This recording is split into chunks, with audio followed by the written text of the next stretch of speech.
Hello everyone! At St. Elizabeth Hospital, we have always been mindful that no disease can ever bring us down to our knees, but always an opportunity to bring us up back to our feet. Even with our cancer patients, we believe that their human spirits can always overcome what can happen to them.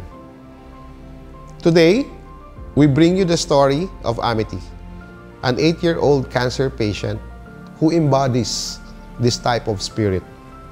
Her indomitable attitude in facing this disease has brought inspiration not just to herself, to her fellow cancer patients, but to all of us here in the hospital.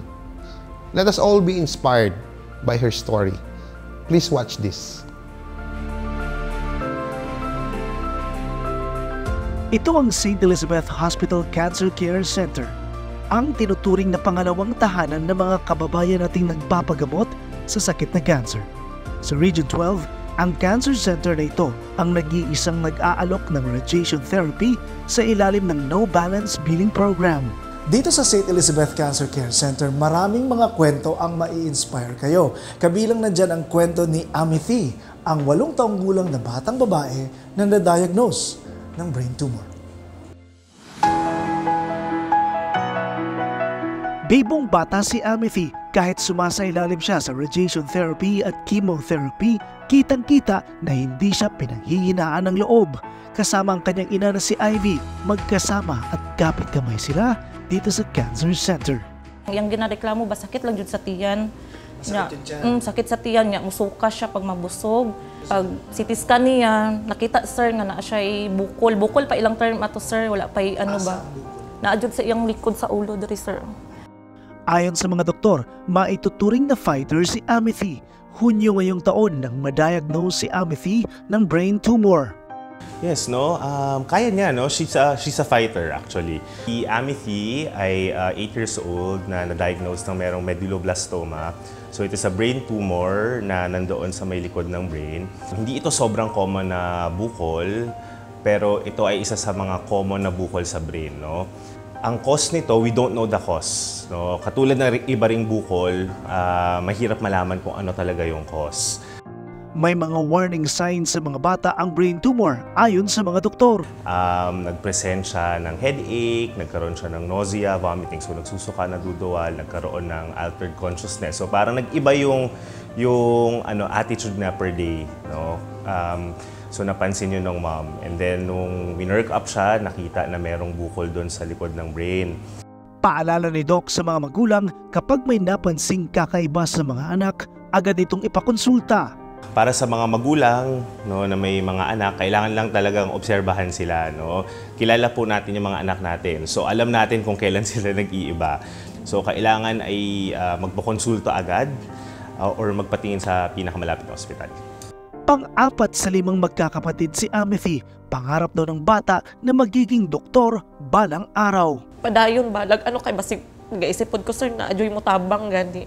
Kahit na no balance billing ang ipinatutupad ng Cancer Center sa radiation therapy sessions ni Amity, mahal pa rin ang gamot para sa kanyang chemotherapy. Pero sa kabila nito, ang mga cancer patient na tulad ni Che ay hindi nagdadalawang isip na tumulong kay Amity. Para bang baga ang sigla niya, kaya doon na-encourage ako na nag-walk na lang, hindi na rin ako nag-wheelchair. Oo, pero God, na-inspired ako sa kanya, God is good. Be strong, baby, ha? Mag-pray always. Don't you worry, gagaling ka, no?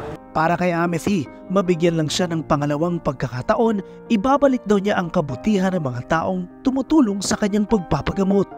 Lord, tabangan ako, Lord. Ayaw na akong sakit, Lord. Tabangan ang Diyos ko, Lord. Kahit may cancer, hindi naman ito naging hadlang para makatulong. Para sa maraming cancer patient, itinuturing nilang House of Miracles ang Cancer Center dahil sa mga pagbabago sa kanilang buhay at inspirasyon sa kanilang pakikipaglaban sa cancer. Kung hindi lang sila ganito, siguro stressful na din tayo. Kasi kung very accommodating, sabi ko, despite na, di ba, ang dami namin noon. Makauwi sila ng alas 8 ng gabi. Sabi ko, salamat talaga sa inyo, ha. gina-include ko nga sila sa prayer. Kasi kung wala sila, paano na lang kami? Sabi ko, mahirap kaya tayo nito kung wala sila. Pasalamat po kay ko kay Doc Jacinto, tapos sa kay Doc Anislag sa iyang anesthesiologist. Ang nag-opera po sa iya ha. Gitagaan, gipangtanan niya ko kung naapakay pang radiation ni Amity. Yun ako, wala na dyan. Tagaan ko niya. Mga parents po diri sir, nakapwa po niya cancer.